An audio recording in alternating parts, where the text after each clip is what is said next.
defined edges to these shapes, the layers. I've used the brush tool quite a lot, and I want to now actually give these shapes a bit of an edge. So to do that, I'm going to use the lasso tool again, and underneath the painted layer, I'm going to switch to my bucket tool and just put in a blank tone or a dark tone underneath. So what that does is it gives me the opportunity to merge these layers, and now I've got a completely filled layer, but I still have that lovely brush texture on top. So it's going to work really well.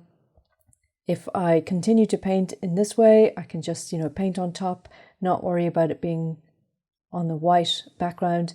And also if I want to select it, I can just Command or Control click into the thumbnail like this.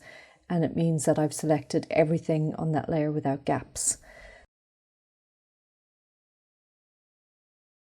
So I'll just do that throughout the piece just to tidy things up. As I said, I'm very pleased with how the composition is working at the moment. No doubt that will change as I go on. It always does, but for now it's a good start.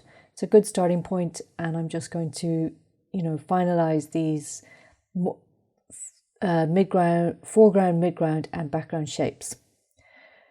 In this video, I also want to talk a little bit about the light source that's going to be coming through in the painting, because that's something that is really super important to establish at the very, very beginning. I did have an idea before I even started the composition where the light was going to come from, but if you haven't thought about it up until now, it's really important that you stop what you're doing at the rough stage and decide where your light source is coming from. And it doesn't have to be complicated. It's simply a directional thing. So for me, my light source is going to be coming from above, slightly to the left, but I'm imagining that the sun or whatever it is above our heads, and the light's coming down like this. So with that in mind, the midground plane is going to be super bright. It's going to be lit up. It's going to light up this structure in the background as well. And some of these foreground elements are going to catch some of that falling light. Maybe even there might even be some reflected light going on in the back, in the midground mountains. That's very simply, that's all it is. And now that I know where the light is, I can move forward with adding sort of light into the painting. And to do that, I'm just going to be choosing lighter tones and adding definition where I think the light's going to catch the object or the rock, say, for example, and then also adding in the shadows. So this little section in the foreground, my character is going to be standing here. So I do want it to be lit a little bit, but obviously it's going to be in the shadow of this great big cliff on the left hand side, so there's not a whole lot of light coming through. It's kind of like just catching, the light sort of catching the edge of it. And similarly with the little rocky outcrop, we're just going to see a bit of light on the very, very edge. Again, it's important to note that you're doing this within your grayscale. You're doing this in order to understand light and shadow in your painting, and that's why you work in just one tone. I mean, you could work you don't have to work in grey, you could work in tones of, or different values of a hue, like blue or red or something. But I just think especially when you're starting out, the eye is just much more accustomed to seeing values when you're working with black and white or grey, the grayscale.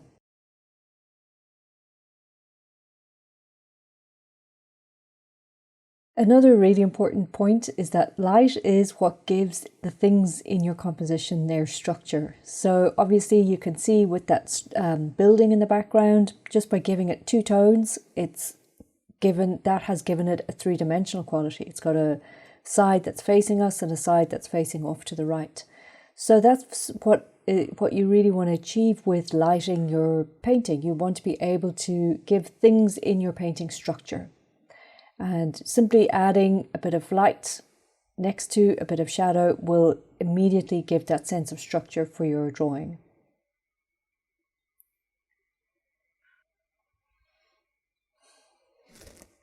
The problem here is I find that the problem here is to keep away from going into details. You know, you want to establish where the light's coming from, but you don't want to get caught up now in painting details and drawing things, because we're still very much in the rough phase, and that's, you know, we've got a long way to go yet before we start dialing into details. So you have to really try and be a bit disciplined about, you know, staying very, very abstract at this stage.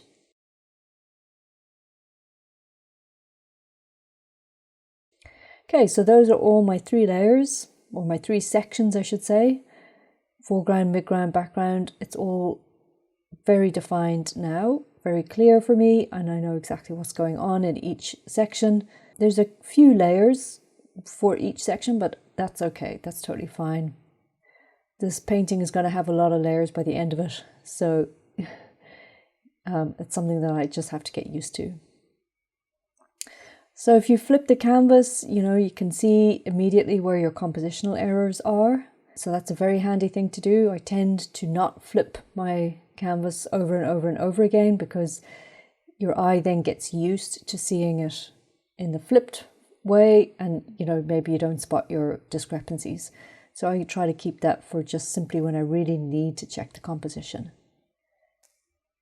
So I've now decided that I think this painting needs something dramatic in the foreground to really set it off. It's looking very weak towards the right hand side. So I'm painting in a palm tree. This is a desert, so maybe there's a palm tree going on. I just want to test this out. I'm not entirely sure, so that's why I'm just blocking it in really roughly. I'm just using any old brush and painting a silhouette of a palm tree. So, you know, it's obviously not correct in terms of how it looks. It's just to give me an idea. I think, you know, you can feel like you're still working on the composition for quite a while. Like, even if you get all the elements down that you know is perfect, you might have to play with those elements quite a bit, arrange them, move them around. And that's why having everything on different layers is so kind of, for my process anyway, so crucial. Because nothing really stays in place until maybe towards the end of the painting. So I think that palm tree works. It's looking okay. It's definitely leading the eye in towards the background there. It's got a nice kind of angle that's pointing towards the area of interest.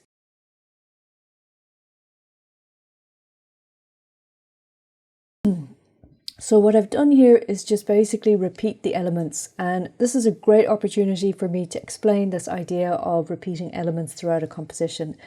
That is something that you can do to instantly give a sense of depth and a sense of scale to your paintings. If you've got one object or one element that's, you know, something like a tree, which is very readable to the viewer's eye, instantly recognizable, you can repeat that element throughout the painting. That will instantly tell the viewer that the sense of depth and the sense of scale is established. So it also allows the viewer's eye to travel through, because it's the same thing that's being repeated throughout the composition. What you've got is almost like, you can think of it as a rhythm in your painting. So these kinds of, you know, repeated elements often are referred to as adding rhythmical value or a rhythmical sense to your painting. So it's something that's a really good compositional technique to use. I'm not sure I will keep necessarily all of these palm trees in the painting, but for now it's helping me to establish where the story or where the journey through the painting is going.